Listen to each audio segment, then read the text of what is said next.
This is the Inquisitive Minds Podcast.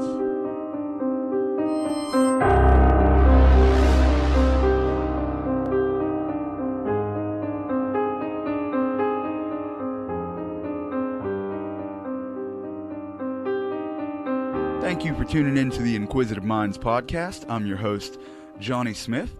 With me today, we have a special guest coming straight out of the local graveyards of Pittsburgh, PA. They're the dream team of Screams, bringing their own spooky vision to the classic 10-in-1 style circus sideshow, stitched together with some thread, piano, and accordion, and resurrected with a devilish little punk rock twist. Of the Stolen Stiches, we have Danger Dave today. Hi there. Welcome to the podcast. How you doing today, bro? Doing fine. Thank you very much. As a quick description, you have the world's most death-defying pianist. Before we go any further, I would ask you for some elaboration on that. Oh, yes. I myself go by the world's most death-defying pianist to make Billy Joel blush with the acts I do. My main famous act is like to play piano with one hand and eat fire with the other. Other times when I can, I like to play with both hands while the torch is lit in my mouth, holding it with just my teeth. It's great. My dentist loves that act so much, but... Tell me about it. My dentist loves me, too. Oh, yes. Don't they all? And the other members of the Stolen Stiches are Claudette Simsim? Yes, Claudette Sumsum and Charlie Thargic. Claudette says she's the resident satanic sword swallower. Like, that's just, the resident. Yes, normal. Okay. Move to Brownsville. It's like the main spot. Like, the normal, like, housekeep. Okay. Like that. And Charlie Thargic, I saw a lot of descriptions for what you guys do. It's just hard to place one unique thing on one person. What is his specialty? Charlie Thargic, actually, they are the old-time torture revivalists, like they call themselves. They specialize in burlesque, shock acts, and, again, the old classic art of pain. Okay. Yes. Okay, now the Stolen Stiches, obviously we're in a pandemic, but... outside of that, where do you guys perform, or are you traveling? Yes, funny enough, we actually performed our last performance together as a troupe in New Orleans back in March, a week before the pandemic, at a festival called the Southern Sideshow Hootenanny. It was our biggest show to date, and then 1 week later, we were supposed to go on tour in Kentucky, and boom, pandemic happened. But we just recently actually started performing again out in Elwood City at the Fearscape Haunted House. Okay. What do you guys do out there? Is it a show, or are you part of the attraction? You're actually at the very end of the haunted house. They have a haunted house and an escape room, and once you get through all the ghosts and ghouls, you finally get to our performance, where we put on a small 5 to 10 minute stage performance. Oh, that's actually very interesting. I was unaware that it was. I seen the announcement recently. Now, I've seen some photos of you guys. This is the first time we're meeting. First off, very impressed with everything. Oh, thank you very much. I had on here Davy Della Fiamma. Yes, actually one of our good friends. He lives in West Virginia right now. He works with Po Folks Cabaret. He was originally from Pittsburgh here as well. Yeah, he's a great guy, and he mentioned you guys. And it seems like you guys share a lot of the same performances. I saw a picture of you, or one of you, and it looked like you were holding a torch into your mouth. Oh, yes. That is. Is that you? Very likely. Me, myself, or Davi. But okay. Yeah, very likely. That's very impressive. How did you get into this? What made you start the active sideshow? The active sideshow, let me see, best way to put it, I would say back in 1961. I know I look young for my age. But... you do. Oh, yes. But I would say my origin itself, I was walking through the graveyard late at night, and I met a man dressed in white, which was kind of hard to see in the dark, but he said, "Hey, Junior, would you like to learn the art of sideshow and travel the world?" I said, "I'm not doing anything else today, so why not?" We signed some papers, tried to get me to join a timeshare, but I wasn't really interested in that. But he told me I sold my soul, but we'll see that later. Yeah, sure. And just kind of formed from there. Okay. That's great. Where did you grow up? I grew up actually in Pittsburgh, Pennsylvania. Oh, okay. You're a local fella. Local native, yep. That's good to go. Now, outside of the piano and the fire, obviously, you're a very good performance artist. You can tell just from your speaking voice. I try. What other sideshow acts do you bring? I bring a classic mix of old and new. We do the human blockhead, which is I call the bread and butter act because most people have seen it in every show, which is the nail through the nose. I also specialize in eye socket lifting, which is taking special customized eye socket hooks, placing them inside the pockets of your eyeball here, and lifting very unique stuff in the grossest way possible. That's a new one for me. Yes, it is. I've never heard of that. It is a bit more of a shock value one, definitely the up 18 plus for that one. Just a small peek behind the curtain. Is that painful to do? It is a very unique feeling, to say the least. Like, whenever you worked out for the first time in a long time, you feel muscles you didn't realize you had. They're sore. Yeah, that was one that I did not realize it was going to be it grows on you. It takes some time. My hat's off to you for everything, but that is the first I've heard of that, and that's so unique. Yes, it is one of the more dangerous acts. Again, those at home on the radio, do not try this at home. We hate competition in Sideshow. But regardless, yes, it is. That one took me quite a bit to learn from some friends, and it's a very interesting act, but very shocking and very to the point of Sideshow. I tell you what, but we here at Inquisitive Minds, we're all about safety. So if you're at home sitting about and thinking about putting some hooks in your eyes to pick up a few things, we're going to say leave it to the professionals. It's a hard stance we're going to take here. Yes, please do not try this at home. Wow. That honestly, that really caught me off guard. That's phenomenal. I'm going to have to make it out to one of your shows at some point. Do you use any other hooks like to do? I don't know if this is in your realm, but I've seen people use like skin hooks. We do not actually. I do know there is a local troupe in here in Pittsburgh, Only Flesh. They specialize in the hook suspension. I've not done that myself. I would like to. My only opportunity I had was a few years back. My now ex-girlfriend, we had broken up, and she said, "Hey, we'd like to come to this remote desert island and perform hooks." So my boyfriend hooks you up. I'm like, this sounds way more sketchy than I would like for it to be because we did not have a good breakup. So I'm like, I'm just going to just wait until people come along. That might have been a good call. Yeah, I think so. Might have turned into a Hellraiser type I situation. really think that's what you're going for, honestly. that's a hell of a thing to call someone. Yeah. So, Claudette Simsim, yes, the resident satanic sword swallower. Can you tell me a little bit about her and what all she does and brings to the table? Yes. So Claudette joined the troupe, I'd say we put together roughly around 2008. Claudette joined about 2 years in. Okay. We actually met at a variety show at the now distinct Lava Lounge. They are a resident sword swallower. They're a fire eater, glass eater, perform what we call mental floss, which is taking a long glow stick tube, putting it in your nose, and by the magic of Satan, pulling it out of your mouth. Which is that's another I first. Still don't know. I can't do it myself. I've been doing it for another first. So many years. Oh yes. Wow. That's cool. That's wild. And then Charlie Thargic, you said he does the pain torture stuff? Yeah. So technically they are she, but they are non-binary. Oh, my apologies. Not a problem. They go at non-binary, but yes, they are the old-time torture revivalists. They originated with me from the show from the very early days. We actually performed separately on two different acts on tour and met in Vermont and decided to finally work together. They've come to my right-hand person from the beginning of the show. They do fire eating, glass eating. Again, they do our burlesque acts. And anything kind of torture. Another act we have is called human pincushion, which involves taking very sharp needles and placing them inside your skin, as you can penetrate your skin, and by the luck of all the gods of Sideshow, no blood will appear. That is fascinating. That is truly a skill. Oh, yes, it is. My, oh, my.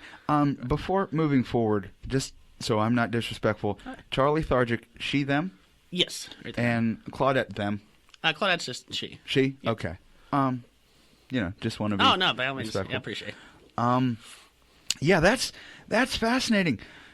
You guys said you formed in 2008? Yes, 2008. Now, how did you sort of form together? I don't know the life of a sideshow act. Is it a lonely road in the beginning? It is. I performed for a while just as myself as the world's most death-defying pianist, and like I said, eventually, about a year in, myself and Charlie happened to be on the same tour, both in different acts. They were, I believe, playing banjo with one of the local bands in town, and I was on, and we had not known each other, but her band happened to have about 10 people in it, so it's easy to miss each other. But sure enough, we did a show in Vermont at an oddities museum, and they had mentioned, "Hey, you do sideshow. I do performing as well," and it just kind of clicked from there. Okay. Wow. Yeah. So, luck of the road, essentially. And then Claudette came about 2 years later? Yes, Claudette came 2 years later on complete randomness. I got to be doing a variety show at Lava Lounge and seeing all the different acts, and I seen there was a sword swallower, and I was like, I need to talk to you. Yeah, pretty much. My eyes lit up. Fair enough. Fair enough. I have more questions about the Charlie Thargic thing. As far as the burlesque, I think we all understand that aspect of it. Mm-hmm. The torture. I believe I saw bed of nails. Oh, yes. But when you say torture, can you elaborate on that a little bit more? What exactly act is being performed, I guess? Yes, depending on the act they're doing, I think they make burlesque dangerous and sexy at the same time. They do have a nurses act, which actually you can see. We did a cyber video on our YouTube page. It's called Into the Unknown. It's kind of a post-apocalyptic video, and they did a nurse act where they do the classic striptease and then take the needles we have that are specialized needles and start performing some specialized shots on themselves, putting the needle through their cheeks, through their face, and through other little sensitive parts. All this is fascinating. Oh, yes. So they do that, as well as they have another act as well involving, of course, the hot wax burlesque, which is stripping down and then pouring the hot wax on, again, parts you don't really want to. Yes. Brave people, I've spilled hot wax on myself accidentally. Oh, yeah. And it wasn't a good time. Not a good time. It wasn't a pleasurable time. It is. Do you come from a sideshow background? Is there performers in your family? There are performers, it's not in sideshow. Actually, I grew up with a family of bluegrass musicians. Okay. Yes, ever since I was in the womb, I've been around by music and bluegrass and kind of toured around most of the East Coast. My family, I started initially going into fire around 2006. I had met one of the local fire eaters in town here, Kristen, who would always street perform outside of the Benham Center. And I'd seen her eating fire, and I thought, I need to learn this. And her show partner, Sean, initially kind of showed me the initial ropes of starting it from there. But, yeah, it's kind of the first. My family was kind of a bit surprised I took this kind of performing route, but they said, well, you're a performer. My limited experience with sideshow performers, I just want to say that, but it has led me to believe that it's a very, I don't want to say unregulated, but like a guarded thing it's not taught broadly. It's more handed down from person to person. Essentially, yes. It seems like that makes for a stronger community. In a sense, there are some very tight-pocketed community parts of it, for sure. We actually perform quite often with a troupe we had met in Louisville, Kentucky, called the Bizarre Bazaar. The Bizarre Bazaar? Yes, we have that, and also as well, we have, as you tour on the road, you meet certain people that you kind of just click with, and you become your show family. I'm a performer myself. I'm a stand-up. Oh, perfect. So I can understand you eventually just click with people. Yes. You do. Was it difficult to click with people, but also there had to be an intersection of their act brings something to the table that what you have combined is lacking? Was that a difficult procedure, finding the group and like putting it together? Were you actively searching for a sword swallower? I was not actively searching. It just happened to randomly come out of nowhere. But yeah, initially, we do have a certain theme to our stuff. We all are huge fans of Halloween and everything spooky, so it kind of just lucked out in our favor that both myself and Charlie, I apologize. Both myself and Charlie were both very weirdo, creepy artists to begin with. I'm going to say to the people out here listening, if you haven't got a chance to see them, at least check out their Facebook page or something, because the outfits, the pictures, they're all wild and outrageous, but in a good way. Oh, yes. You know, it's fascinating to see. It's very interesting. We try to scare and inspire, is what we like to say. Yeah, that's a beautiful message. I like anything that inspires. Do you have any type of positive message that you have behind your shows? I'd say the best message is do not be afraid to be the weirdo in the group, by all means, and just keep moving forward with whatever you're doing in life. That's the best way I like to put it. That's an amazing message. I can fully stand behind that. Don't be afraid to be who you are. Oh, yes. And keep it fucking pushing. Keep working at it. And most of all, do not stop. I remember, actually, oddly enough, years ago before my troop started, there was another troop. I believe they're kind of extinct at this point, and I was trying to jump in with them, and they read my message and saw what I had to say. It's like, hey, I'm looking forward to doing this. Yes, I can do everything you want, and they ignored me. So rather than sit there and be defeated, I decided, you know what? I'm going to start my own show and just do it myself. And I like it. I preached on here before. It was actually going off about cancel culture being a myth. Mm-hmm. Just because if you produce your own stuff, if you do your own stuff, who can cancel you? So I like that idea behind, fuck it, I'll do it myself. Yeah, DIY. You know, and then you're responsible, you know, for what you put out. It's harder to blame other people when you're doing it yourself. No, I really like that. That's a beautiful message. How does one start marketing a DIY sideshow act? Best way, like generally, if we've started with was obviously Facebook. We started our Facebook page at facebook.com/thestolenstitches. Do marketed ads. You only have to pay money, forget the likes and stuff.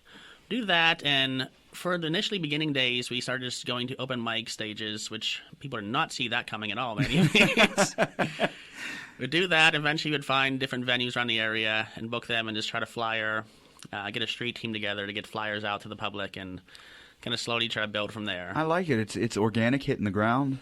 Yep. I like that approach. I want to touch on something. Yeah. You mentioned that they read your message and just ignored you.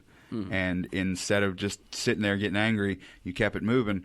I think one of the easiest things to get is a persecution complex, no matter who we are.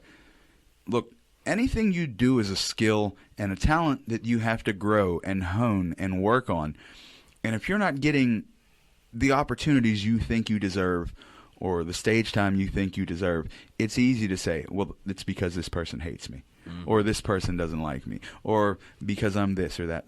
The truth of the matter is they probably have nothing against you. You just have to improve. Just stop worrying and keep working. Mm-hmm. Keep moving forward. I will always preach that message here. Oh, yes. Wow. So, the punk rock, the devilish little punk rock twist, you guys outside of piano, you mentioned accordion. Yes, that actually is Charlie's main musical instrument. Now, that is a rarity. I don't see much accordion anymore, and it immediately screams polka to me. Like, that's all I can think of when I hear accordion. Understandable. Well, oddly enough, Charlie got their inspiration, and it's a big inspiration on both of us, from music Mr. Tom Waits, who is one of the cooler accordion players.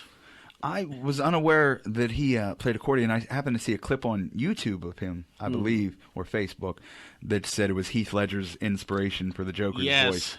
And he seemed like a cool dude. I didn't know he played accordion, though. He does. Well, now he kind of looked like the most badass accordion player I've seen. Pretty much. I wish Claudette was here because I'd like to know, how do you start an accordion? Because, like, I understand drums, guitar, even a horn. I don't know anyone who's looked at an accordion and be like, you know what, I can master that. I've tried that myself. Like, I've tried with Charlie's, and it's way too many buttons. You squeeze in, squeeze out, press buttons on the side, and it's just way too much. Like, I thought playing with two hands on piano was enough for me, and then I'm like, okay, this is like drums times 3. And so I just let them handle that on their own. Now, when she's playing the accordion, is there other things going on? Like you mentioned, you had fire in your mouth in one hand. Is there, I don't know, needles dropping on her face or something crazy? Generally, for the accordions, it is so big, it's generally left there just perform with the accordion, and I'll often do like a fire performance with it. It's like an accompaniment. Now, I picked up a tone of comedian from you. Yeah. From just speaking with you. Do you incorporate that into your act? We do try to throw in some little comedy here and there. Okay. Okay, that's fair enough. Yeah.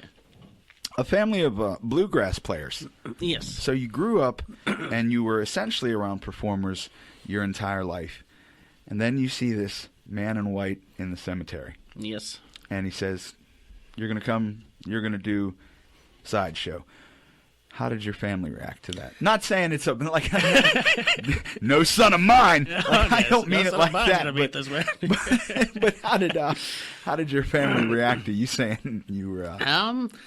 It was a little tricky at first. Admittedly, like they've not really seen anybody in the family do that. So I started practicing with a friend, just with the nature of fire eating. And sure enough, I was watching my mom's house over the weekend years ago, and was it? Yes, I think I practiced indoors, which is not recommended, but she had very... Practice fire eating indoors? Yes. Okay. Practice indoors. She has very high ceilings. By all means, when you do practice fire eating, please have a safety with you, which is another person with you in case anything goes wrong. But, long story short, this was roughly 10, 12 years ago. I practiced fire eating indoors, and sure enough, got a small ember that had fallen onto her little tablecloth. We luckily put it out, but there was a little tiny hole on the tablecloth, which I thought, okay, how can I explain this away? And she saw it, of course, and was like, what happened? I'm like, well, making the $1 million story in my mind. And eventually, like, okay, Mom, yeah, I'm learning to eat fire. I want to be a performer. Yeah. So okay. I have a funny little story. When I was maybe 12, going through puberty, I liked fire a little bit, and I was messing around and accidentally lit, I guess, a piece of paper on fire, hit the carpet, burned a little bit of the carpet. Terrified me, probably the size of a grapefruit. And it was in my mother's bedroom, and I never got in trouble for it because that was the same day I also decided to break into her sex drawer and find certain adult things, and I put everything back. Except for a condom that I just happened to have out of the package. Was just, I was learning. I was inspecting a condom. Oh, yeah. And I guess I just left a full condom out laying on the fucking floor. Oh, no. And I got screamed at that, but it was more like, okay, he's going through puberty. It was curiosity. Don't go through my shit. And thank God that outweighed the little fire. I never heard anything about the fire. Mom, I know you're going to listen to this. Oh, my. I love you to death. Well, I think that was the perfect storm, perfect timing, perfect age, too. Because you're going through puberty. Yeah. And just got curious. I stopped lighting fires. You know what? I hate to. I'm a prude guy. I don't really talk about sex, but I have another funny story. Oh, yeah. Just thinking about that. We're just going to air all the dirty laundry out here. Yes. I remember being about 5 or 6, and I came across a nudie mag that my mother had. But it was not traditional. It was for women, obviously. And I looked through it, and one of the things they had in there was a picture of hot dogs in a bun. But the hot dog was, I guess, cut up and carved to look like a penis. Oh, okay. And for about 3 or 4 years, I thought that women ate your penis. It's just little 6-year-old logic. But I was terrified that women wanted to eat your penis, and I wanted no parts of that. Yeah, understandable. That's a valuable part. People wonder why I'm weird and why I'm so socially awkward. I grew up being terrified of the opposite sex. Well, it makes you feel any better, honestly. I have a story. Whenever I was around the same age, too, around 6 or 7, I had not known, and obviously I had a penis down there, but I was completely unaware because all I'd ever know, like, I had bathed with my sister, but we never really looked down there what was going on. And I remember seeing I think, Spawn comic book, which I was really into him. I did not understand the story at all. It's way more, like, darker than for a 6-year-old to ever read. It's so much darker. Oh, yes. And I opened up the first page of the comic book, and there is just a completely naked woman floating in space for reasons. And I looked, I was like, there's nothing down there. Okay, that is very weird. I don't get it. And for the longest time, I thought there's nothing down there until eventually, I believe when I was around 13 or 14, my next door neighbor, who was older, he was a senior in high school, he had some friends over and invited me over and showed me I believe, Penthouse magazine, which opened my mind. Holy cow. It's a lot I did not know about life. All right. This is what this episode has turned into. I'm just dragging my closets out of the skeleton. The first time I ever watched a porno video, I was 13. It was given to me by my uncle. I look older now. I looked older at 13. It was a porno that he gave to me on VHS. I'm dating myself here. But what it was a holiday-themed porno. Tell me It's a Wonderful Life, please. No. Damn. It was a Christmas-themed porno with about 4 or 5 women, and there was only one male actor, and it was a little person dressed up as Santa's elves. Oh. And that was my foray into it right there. So thank you to my family for fucking me up pretty bad. That was quite the experience. Yeah, that was traumatizing because at that age, I was excited. But then I was looking at a little person, and he made me feel inadequate. It was very conflicting feelings. Like, I might be taller than you, but fuck you, buddy. Just, hey, we got to put it out there. If I can't be honest about who I am, yeah, understandable. You know, I don't even know where the hell we were as far as talking about Sideshow. Honestly, it trails off. I guess it's a sideshow and burlesque and kind of eventually leads to porn. Everything leads to porn, as I always say. Now, I do stand-up. I'm not that big of a stand-up, obviously. I'm only 2 years in. Still small potatoes. However, I get little fans or groupies. The only thing is, they all look like me. They all look like me or you or my producer Todd. They're all heavyset bearded guys that just won't leave me the fuck alone.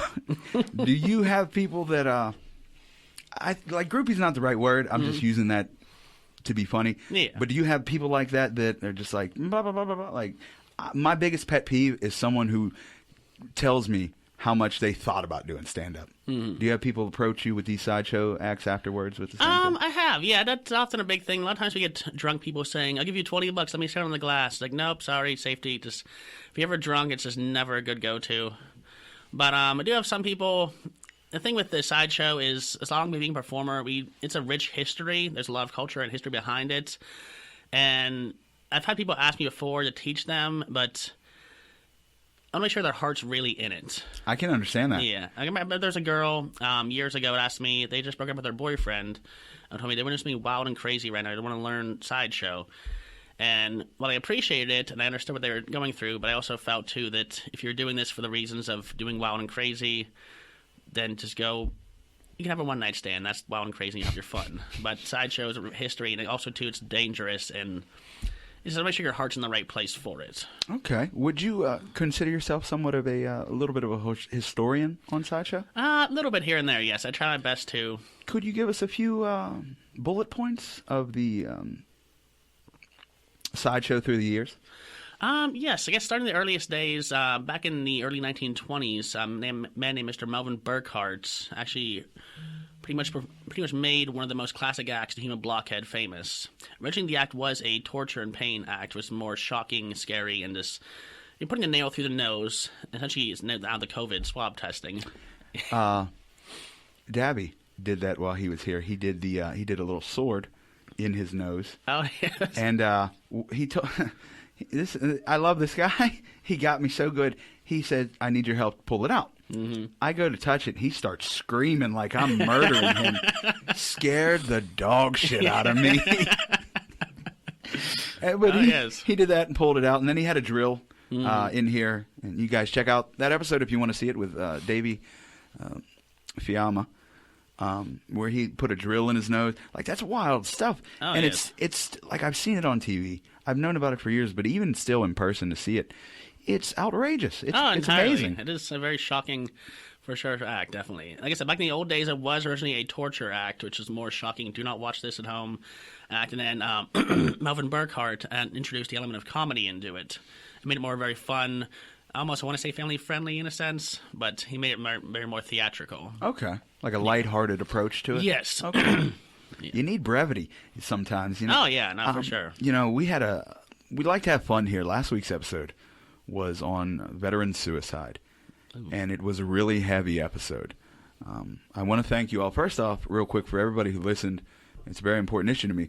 And I want to assure you, the rest of the month is very, very fun, very light topics, because that weighed on my soul heavy. Oh, no, understandable. So you definitely need the brevity in the performance. Oh, definitely. Yes, for sure. I think it was like Jeff Foxworthy had a great quote. I can't remember it exactly, but he was talking about performing. And he was saying in general how, when you go the world's The world is obviously very tough right now, but when you get a chance to go out to a show and just kind of escape from everything and just be able to laugh and just enjoy life for a little while, even for an hour or 10 minutes, it kind of just resets your batteries and recharge and just be able to get back into the world, back into the fight again. Absolutely. Something I really appreciate. I always remember that when I'm going on stage to the audience, that we're here to entertain you guys, to make you guys feel good, to kind of recharge and get back out there. Yeah, you kind of feed off each other. Yes. You know, the audience is there because they want to laugh or see a show. In your case, I'm sorry, this is just from a comic standpoint. Oh no, but they want to laugh. Laughter, definitely. And our whole goal is to make them laugh, right? You know, so it's a beautiful unity when it works together well. So he brought a lighter tone to Sideshow at that point. Mm-hmm. Yes. Melvin brought in the comedy aspect of it. He kind of made it the most famous. We call him, I believe, Blockhead has been around since many, many years, but he kind of, we call it the originator of the Blockhead, essentially, since he brought it to a new element.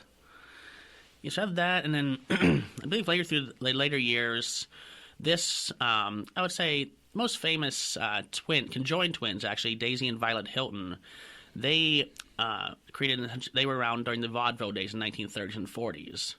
Now that I'm more so going into in the aspect of, by all means, this is welcome to everybody, but more so back then, Sideshow was the main attractions were we called the natural borns, people born of. Is freak show an antiquated term? It's antiquated in a sense, but more so, we at least in the Sideshow industry call freak show is more so if you have an actual, we call natural born, somebody that has a human deformity. Okay. Yes. Okay. I just like to keep up on by all means. So we call them natural... Call them natural borns. Natural borns. Yep. Okay. Yeah. So, I'm sorry. I hate to off track you there. No, by all means, you're fine. Yes, I promise nobody's honestly gonna probably stick with you on that if you call it a freak show or not. It's a standard thing. I'm just thinking for my own self from Sideshow story and just I love the old time culture of that and all the old time performers.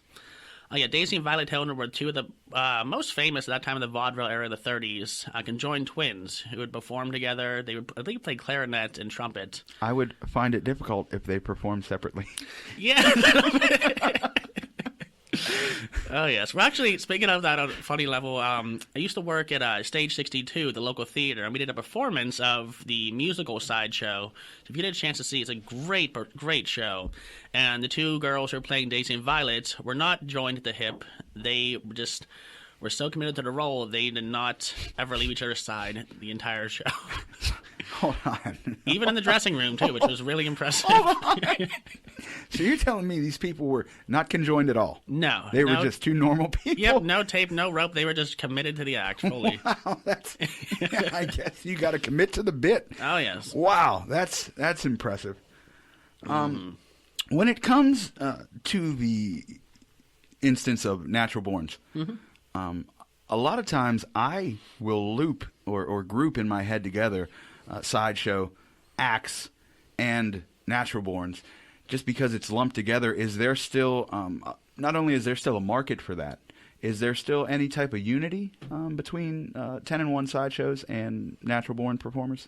I would say yes, there's still a unity. It has slowly died out. There's only a few natural borns I know of left performing. One of them is named Banjo Slacks. He's out in, I believe, Austin, Texas. He was with the 999 Eyes freak show. Okay. It's one of the last remaining actual classic freak shows in the world. What is it that, I guess he is? Yes. He actually has...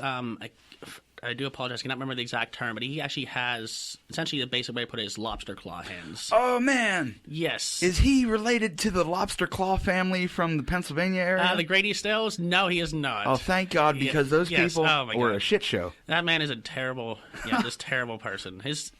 His son, Grady Stills III, he is actually a wonderful person. He was featured on the AMC show, Freak Show. Okay. He's a great, great kid, but his father was just not a good man by any means. If you're unaware of that story, that's more than likely a topic that we'll cover on this show at some point. Okay, so lobster claws. Mm-hmm. That's interesting to me. I've never known anyone, obviously, and I've never even seen that in person. Is it something that they just look at? Like, I don't understand. Or do they do stuff as well? I mean, obviously, you're a multifaceted performer. Yes. But, like, what is the appeal? Is it just seeing, like, his hands? Actually, I do apologize. Actually, I misgave his stage name. His name is actually Black Scorpion, not Banjo Slacks. I do apologize on that. But not for nothing. That makes him sound so much more badass. yes, Black Scorpion. But yes, first time seeing him, actually, he came to Cleveland at the Bowery Ballroom. I drove about 2 hours to get there because they were the group that kind of got me inspired to do Sideshow. And he came out. He had a surgical glove on. And he came out talking with the audience, put a chair down, put his hand onto the chair, grabbed a mallet, and just started beating the hell out of his hand. And I thought, okay, well, where are we going with this? And kept beating and screaming in all pain, had some blood spill out, and eventually pulls the glove off to reveal, I've only got technically three fingers. I was like, wow. And the audience did not know what to think of that, honestly. I had heard a description, and I don't know what to think of it. I would. It's interesting that you say it's dying out, because I would have assumed that, just because not only the internet. Mm-hmm. You know, we can see anything you want to see. Mm-hmm. And I don't want to say, like, PC culture is not the right word I'm looking for, but, like, it's less and less acceptable to... Man, this makes me sound like in the old days. It's less and less acceptable to, you know, make light or make fun of people for their, you know, physical appearance, and especially ones they can't change. That definitely... Back in my day, you can call a spade a spade. Wow, I lost my train of thought there because it's so wild. I was thinking about the natural borns, and if you don't have answers to this, that's fine as well. But from what I understand, the people that were pinheads, yes, were of diminished mental capacity. I'm honestly not 100% sure on that one myself. Really. Okay. Yeah. Okay. I know there was a lot of talk, especially in the earlier years. I listened to a lot of podcasts myself. About just mistreatment of the natural borns and such. And I wonder, you know, how that went today, if it was because they were mentally handicapped, if that's part of the reason I don't see any, or I haven't seen any quote-unquote pinheads now. Mm-hmm. That's it. Yeah, I'm honestly not sure. I know, like, back in the old days of the 30s and 20s, whenever the freak shows were in their full form, I know a lot of people had protests about how, you're putting them on display, you're doing this. But at the same time, a lot of the performers back then, they had no other job. They could not really work at a Kroger's or Walmart. This was their way of making a living. And oddly enough, they were some of the highest paid performers in the Sideshow because they drew the most attention. Okay, I didn't know that. I didn't know they were paid the most. Yes, they were the, like, you had a tier arc essentially in the Sideshow. You had the natural borns, which were the top level. Then you had the working, I believe, or I can't remember the exact term, but somebody that would modify their body to look like a natural born. Like back then, you had the tattooed lady or tattoo her entire body. That's when she would become second level as a natural born. Okay. Then you would have the working acts, which would be fire eating, sword swallowing, stuff like that. Huh. Yeah. Well, that's fascinating. Also, some of the acts aren't appealing today. You know, like the strongman. There's dudes walking around that are strong as shit, big as hell. You know what I mean? It's not a crazy feat anymore. Mm-hmm. Or the Giant, you know? Watch an NBA game. Like, no disrespect, but they're 7 fucking feet walking around. Yeah. The Giant and the tattooed lady are definitely, unfortunately, gone out of play as much. But we do have some strong men, though. There's still, actually, do know two. My friend, Mr. Hot Todd Lincoln from Baltimore, Maryland. Okay. He does a classic strongman act, as well as a lot of good comedic puns. What is a classic strongman act entail, I guess? Classic strongman act entails, a lot of times what they often do is, one of them they're most famous for is rolling up a frying pan into a little tiny circle, which is, I still do not know how to do it. That's very impressive. It is. I saw Mark Henry do it one time. Yeah.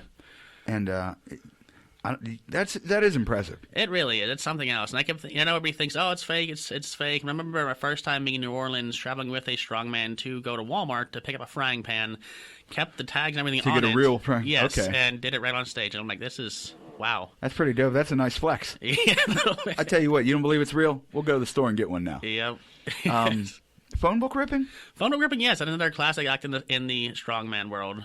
Okay, now all I know about strongman is essentially from American Horror Story, and cartoons. Mm-hmm. Do they do still demonstrations lifting like large dumbbells and whatnot still with that? Not so much with the large dumbbells, mainly because they're really hard to get on stage, and it's a very large, very awkward prop. But what I've seen before, I have a friend, Faust the Destroyer from New Orleans. He does an act where he has a little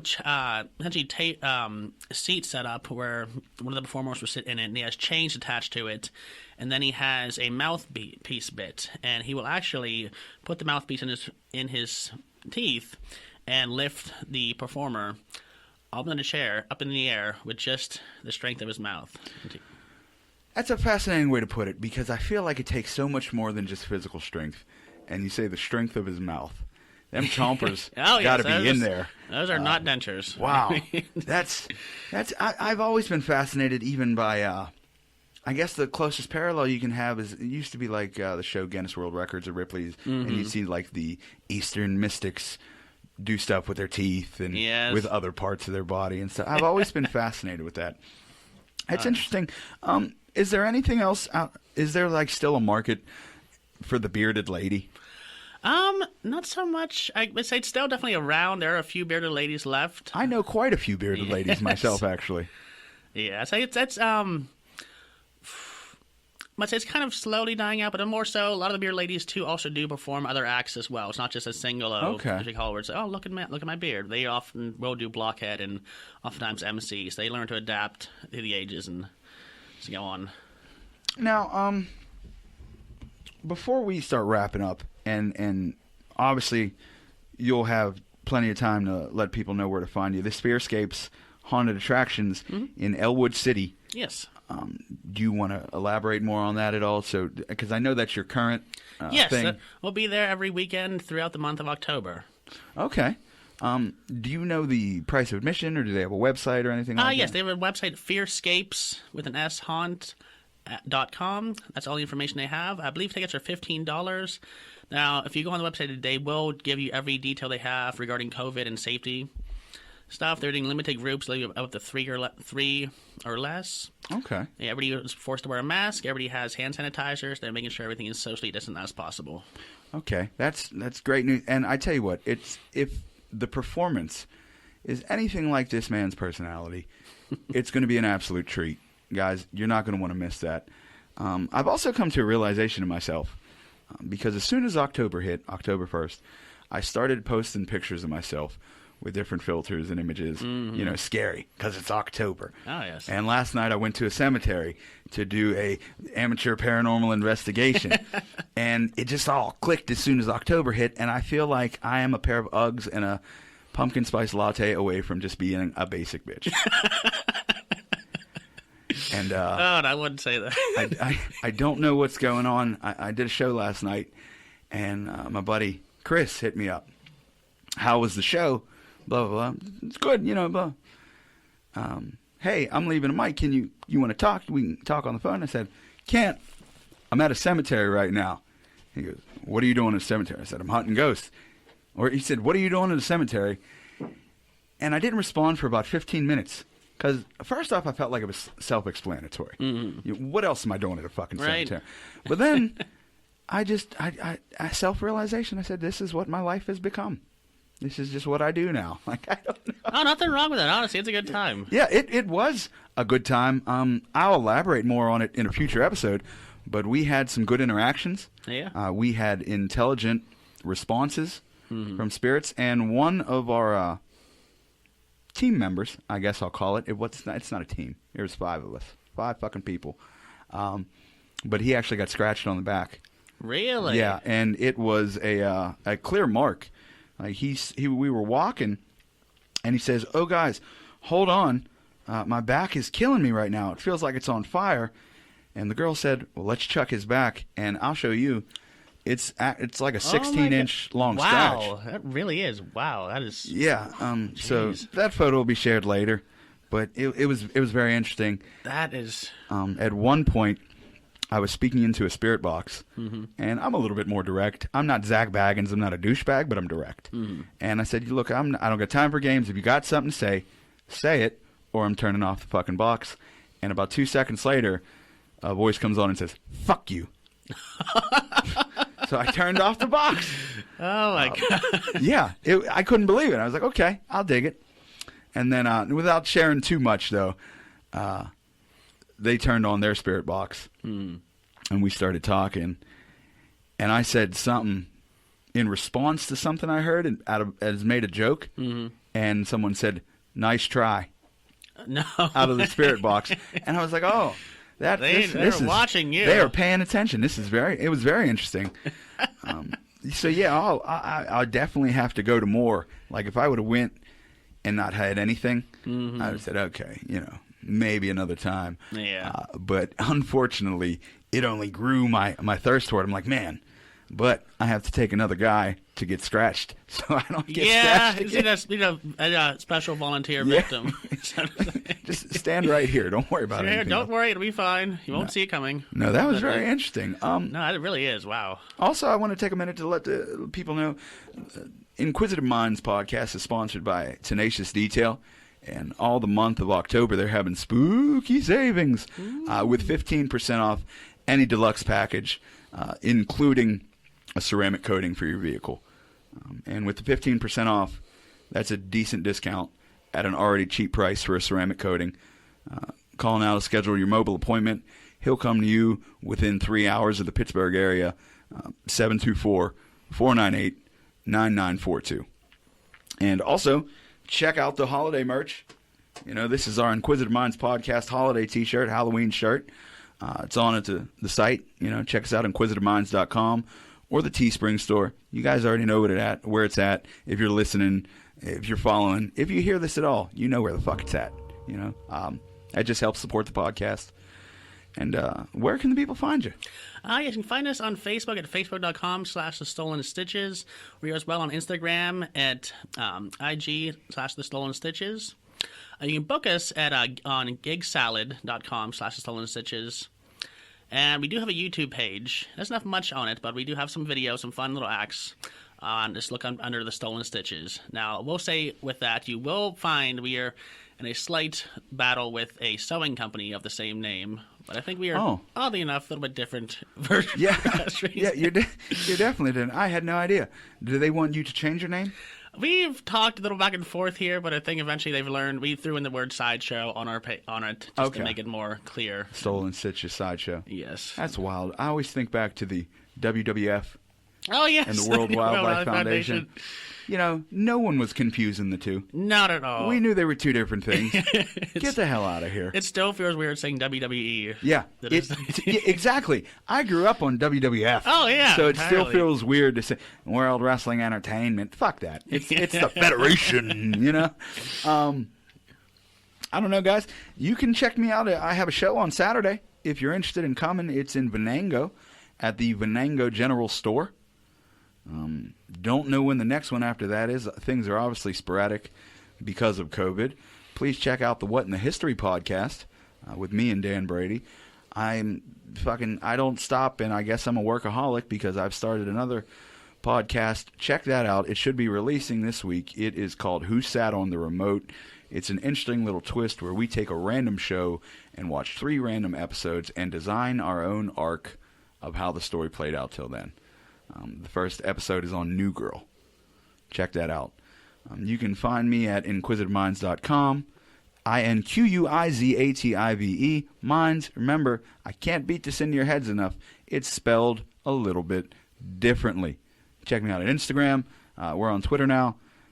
Thank you guys all for tuning in. We'll see you next week. Hey, I really appreciate you coming on. Thank you for having me. You were nothing but a treat and a joy and a pleasure.